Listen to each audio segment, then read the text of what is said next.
இன்னைக்கு குட்டியாக ஒரு கதை சொல்ல போகிறேன். சரியா? என்ன அப்படின்னா, கிளாஸில் டீச்சர் சார் பேப்பர் கொடுக்குறாரு. இன்னைக்கு 2 பேர் கிளாஸில் ஃபஸ்ட் மார்க் அப்படின்னு சொன்னோடனே எல்லாருக்கும் தெரிஞ்சிச்சு ஃபஸ்ட் ரேங்க் சங்கர் தான் அப்படின்னு.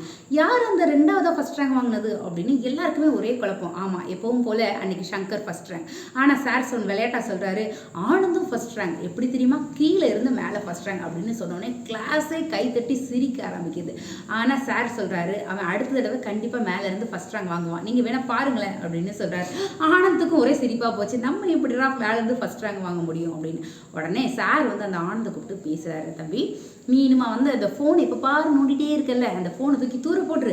அதுக்கு அடுத்தது எப்போ பாரு டிவி பார்க்குறல அதையும் விட்டுட்டு உனக்கு என்ன டவுட்னாலும் படிச்சுட்டு என்ன டவுட்னாலும் எழுதி வச்சுட்டு நெக்ஸ்ட் டே என்கிட்ட கேளு அப்படின்னு சொல்கிறாரு. அதே மாதிரி அடுத்த நாள்லேருந்து ஆனந்த் செய்ய ஆரம்பிக்கிறான். ஒவ்வொரு டவுட்டாக சார்கிட்ட கேட்குறான். அது மட்டும் இல்லாமல் தன்னோட கடின உழைப்பை கொடுத்துட்டே இருக்கான். அடுத்தது ஆஃபுல் எக்ஸாம் வருது, எக்ஸாமும் முடியுது, பேப்பரும் கொடுக்குறாங்க, மார்க் வருது. அப்போது சார் சொல்கிறாரு, இப்போ இந்த எக்ஸாமில் ஆனந்த் ஃபஸ்ட் ரேங்க் அப்படின்னு சொன்னதுமே கிளாஸ் ஃபுல்லாக எழும்பி நின்று ஆனந்துக்கு கை தட்டுறாங்க.